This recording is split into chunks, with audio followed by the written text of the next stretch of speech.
Very warm welcome to a humble Highland home. Thank you for joining me here today as I've just returned home after being away for 10 days.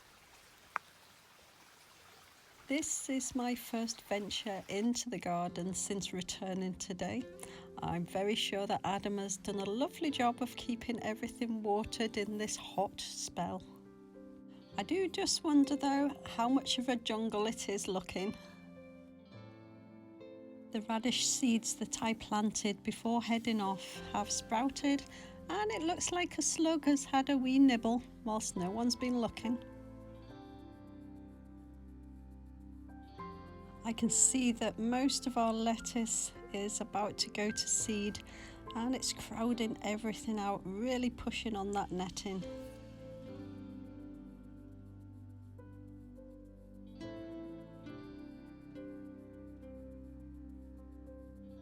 Even the sprouts are fighting for space, so some of the lettuce will have to come out.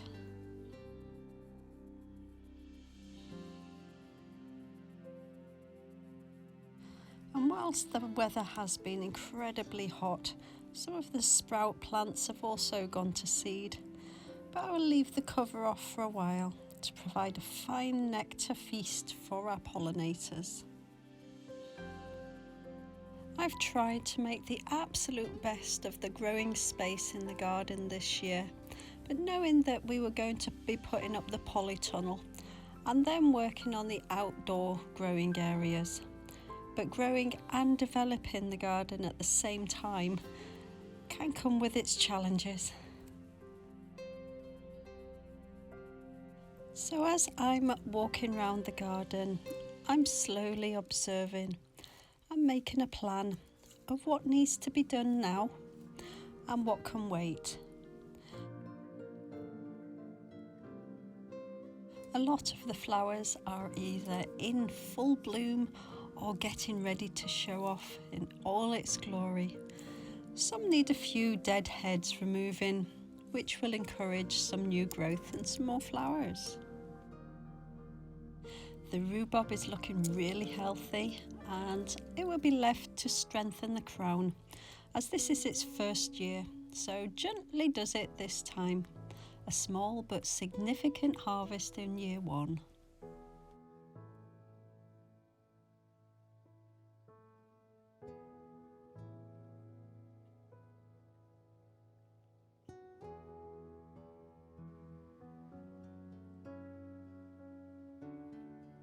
Everything that's growing in the greenhouse has obviously been thriving on this hot weather. The cucumbers have just fallen over and gotten a little bit out of hand, so they need a wee bit of help to get the supports in place again.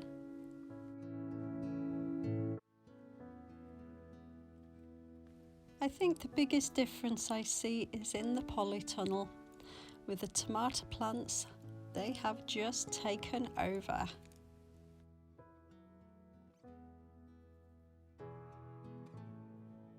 This will have to be top of my list to get these pruned back so that we can get some ventilation back in between all the plants and the sunshine can get to the tomatoes to ripen them up.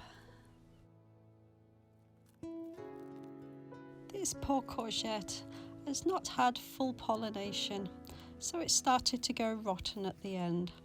So I need to remove this one, and I'll watch out for the male and female flowers so that I can be one step ahead to give them a hand with the pollination. And we've also got plants that have fallen over that I was trying to save seeds from. And the radish seedlings obviously didn't like the heat too much and they've just gone leggy, but they'll still be nice in a salad.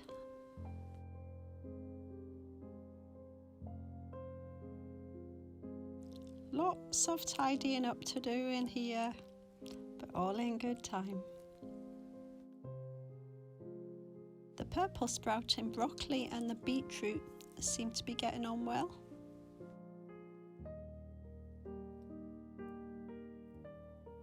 And The various nasturtiums that I've got planted all over the different gardens has just been amazing this year. I don't think I've ever grown so many nasturtiums before.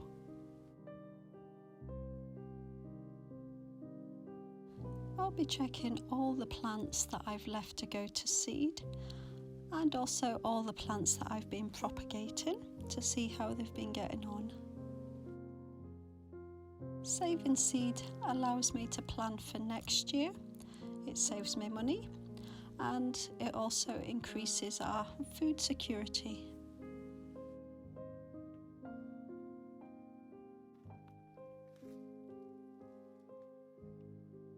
One of the stems of this tomato plant has obviously gotten too heavy and it's fallen over and snapped, but not all the way through, so hopefully I might be able to revive it.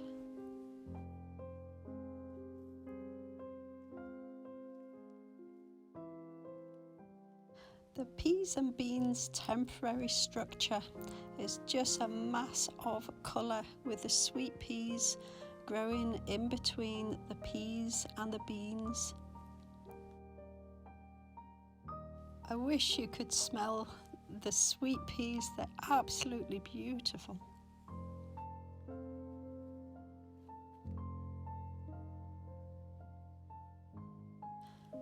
And there's lots of seeds that I will be saving for next year.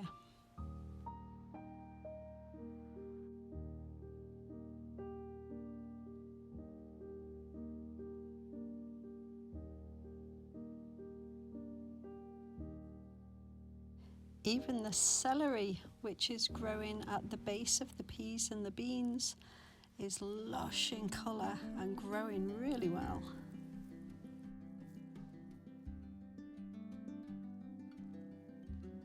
And besides the polytunnel, under the netting, the kohlrabi was a little bit slow in getting going, but it seems to be on its way now.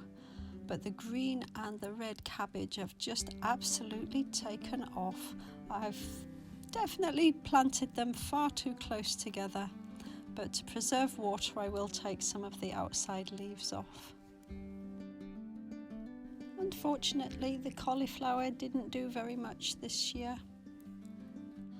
I think next on my list of priorities will have to be gathering a harvest, because the kale is absolutely abundant.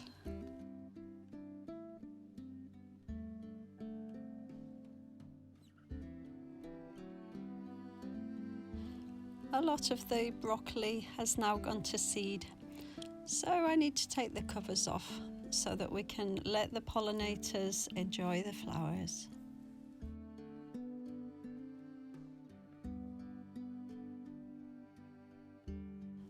I had intended on just taking a walk around the garden and just making a wee plan, but sometimes I just can't help myself. I call this pottering, and I do like to have a good potter.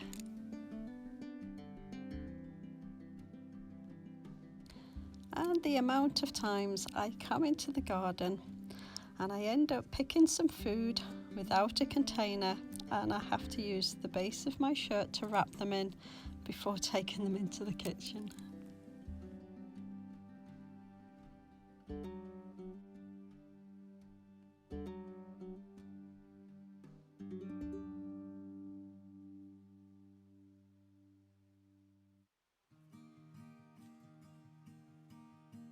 Ooh, and it's just too tempting not to have a wee potter in the polytunnel too.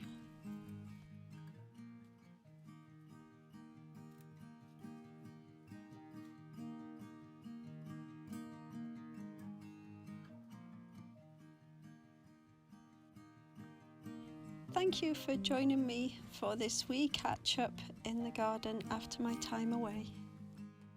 Take care of yourself and others, and I'll see you in the next video.